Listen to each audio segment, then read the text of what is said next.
Oh, GG. People die. Probably not GG. I shouldn't say GG, but it is GG. It is GG. Like you're like you can't make one mistake. You do 100 successful bridges, but the only thing that matters is the one that you up.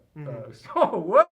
So first of all, hello, Kobe. Hello. How are you doing? I'm doing okay. Considering everything going on in LA, it's kind of hard to say good, but I'm doing all right. When I originally had the opportunity to like sign up to interview you, I like jumped at it because you're actually the person that got me into League of Legends like 8 years ago. Good taste.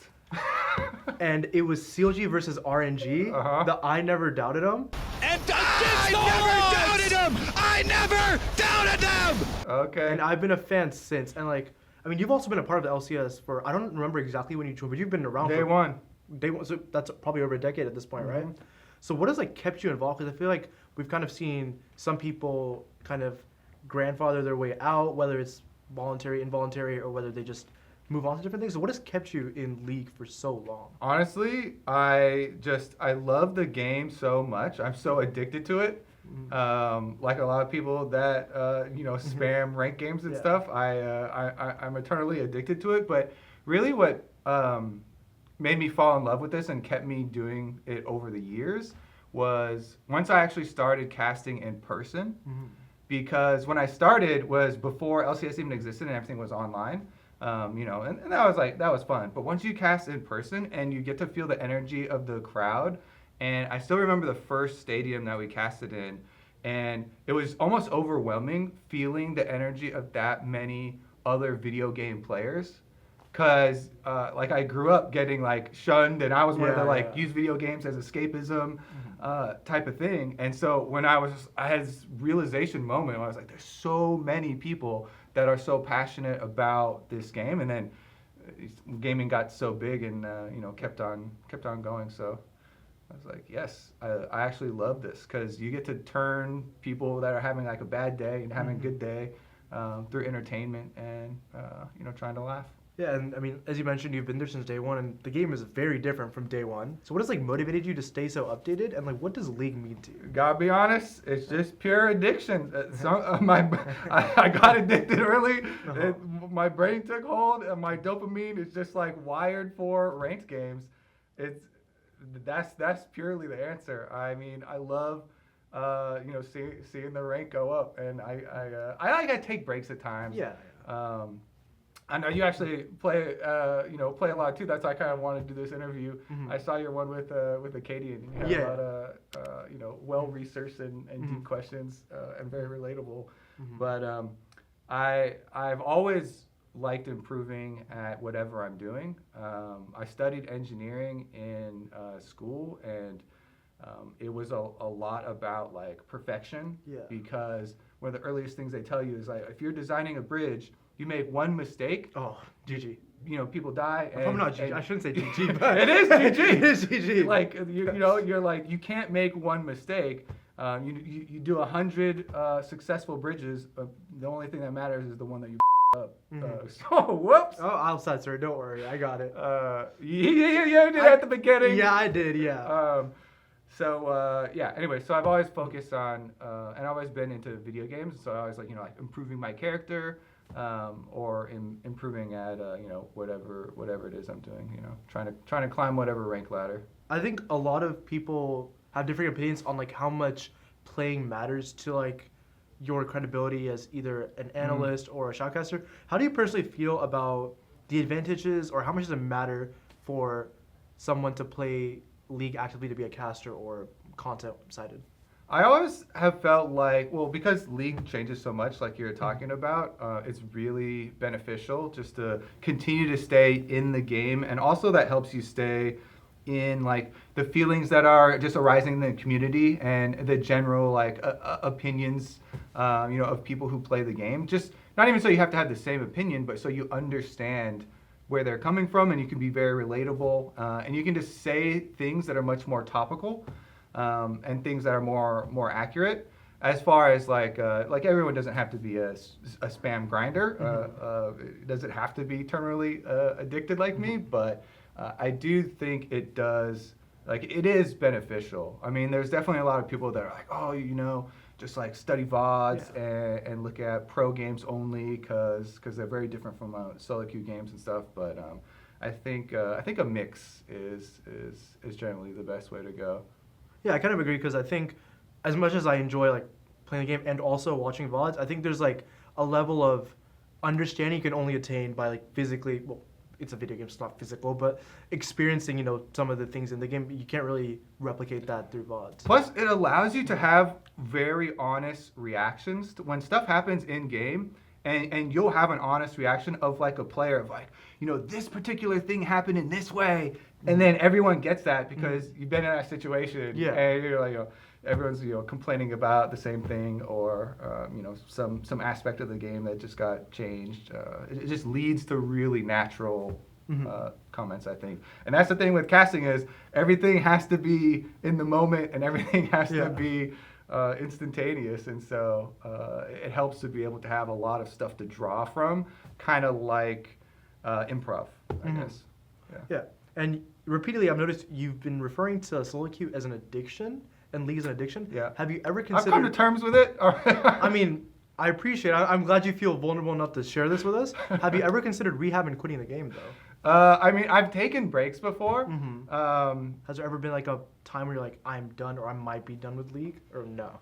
So I'm kind of trapped in because it's also my job. That is true. So it's. I feel like it is easier for other people to quit because you can just be like, maybe they'll just play a different game or something. Yeah. But I'm kind of like cheating where I'm like, oh, this is my hobby and it's my job, so I'm kind of like doing something that is also productive in getting into it. And so I've never, fully quit or really considered, but I've like taken breaks, go traveling and or even just like play a different game. Yeah.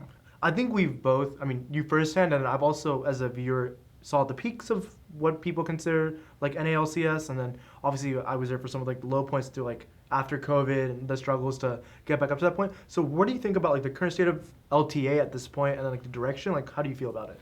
Honestly. I mean, yeah, it's interesting changes coming through. I mean, it's a circumstance where I feel like they were faced with, hey, some changes are going to be made because league is changing and the landscape is changing, and so figure out the best way to deal with the contraction and the changes that are going to be coming your way. And I have a lot of faith in, especially Mark getting the position to be in charge of LCS or LTA now, because I've worked for him for so long, and I've argued with him on a lot of different topics. Friendly arguments, or very friendly arguments. And I even when I disagree with him, I respect his reasoning and the logic that he used to get to his side of arguments. And so I have a lot of faith now that he is going to battle his hardest and work his hardest to put forward changes that are in the end good for the LTA and good for the fans of the LTA. And so I'm optimistic for what we can do. It's definitely a big change. One of the things I was for sure on the side of was keeping LCS as a brand I think game. everyone was, because I was like, that's my whole life. Literally. But this will definitely be one of the things that I also have to get used to. It'll grow on you, I think. I don't mind it. Yeah. But you mentioned obviously your relationship with Marks, but how much do you think relationships matter to you? Because we've seen so many players come and go. You mentioned some of like the older players. Like I did a video with Acadian, and I think a lot of older fans have that like emotional tie to the older players. But how much do you value relationships as we have a bunch of new players coming in, players retiring, leaving, etc.? Like how much do you value relationships? I've always liked cultivating like any type of relationship with the players. In the beginning, like it was actually kind of wild. Like all the teams would have team parties and stuff would go crazy. Oh yeah, and I've heard the stories. Yeah. before it was like as strict, and there were sponsorships, and people had to be as toe the line and be as strict. But it's kind of evolved. Like there's still some parties, and there's still like some situations where you'll go out and like hang out with the players outside of League of Legends, which is really cool to like get to know their personalities and get to know like the other things that they're interested in, and the stories behind how they, came to the position that they're in now.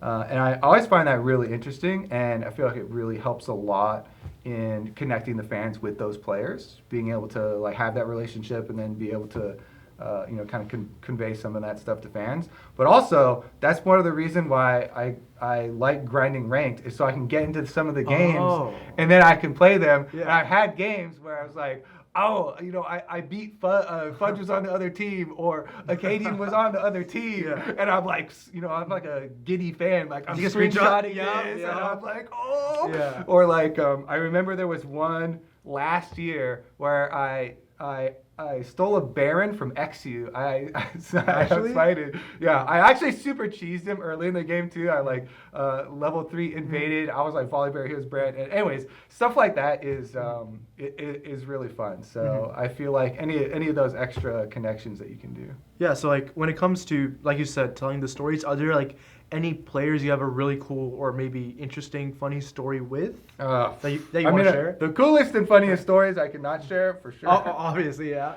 But for PR reasons, you have any like How do we? Do I have any like middle ground stories? PG. Yeah, I don't know. I guess the PG ones are just like when I get to see them in game or whatever. It was pretty funny. Like the XU one, really made me feel good because afterwards he was like, you're better than a lot of the tier 2 junglers or whatever, just trying to like gas me up or whatever. And so Yeah. those type of things are always fun. last thing I have for you is like, what are your, I guess, personal motivations like for the foreseeable future? Like, what are you aiming to accomplish? Because I think casting doesn't get that much like spotlight. People don't really understand the day to day. So, what are some of like your personal goals for the future? Man, it's been a topic a lot that like comes up between casters, like as far as the future, what, and theoretically, like what would you do afterwards? Because casting doesn't really Segue into anything. it doesn't really Yeah. segue into anything, and even when I started, it didn't exist, and so there has never been a roadmap or blueprint or any path to follow, and so when we have these discussions about what would be the next thing or what would be the future, a lot of it is what are you currently passionate about and where do you see yourself going? And for me, some of the things that are core to why I love it right now and things that I would still want to follow are some of the things we talked about earlier, which is like entertaining people and making someone who had a bad day now have a good day. And so I would probably follow something like that. I don't know if I would want to still be in front of camera or behind camera because I have done administrative stuff before. So I don't know. It's definitely hard to tell. Something to For think now, my future plans are see what we can do with LTA. I took a trip down to Brazil to do the promo shoot that we did earlier, and the Brazilian fans were amazing. And so I'm actually looking forward to what we can do this year to like spark the rivalry, because that was like a happy trip where we're like, oh you're It happy, won't be so I'm happy in a month, but in a month, they're gonna spam those pictures of like that naked dude. Oh my God. And then we're gonna have our rebuttal. We'll get like Raz out there to do Oh my naked God, the dude Raz pose or pictures. something. I Oh don't my know. God. So I'm happy to see where the America's rivalry is gonna go, because I think region rivalry might be something that we can get going, and see what the immediate future is gonna look like first. Yeah, and that's pretty much all I have. Do you have any words you want to say to the fans of Kobe or the LTA?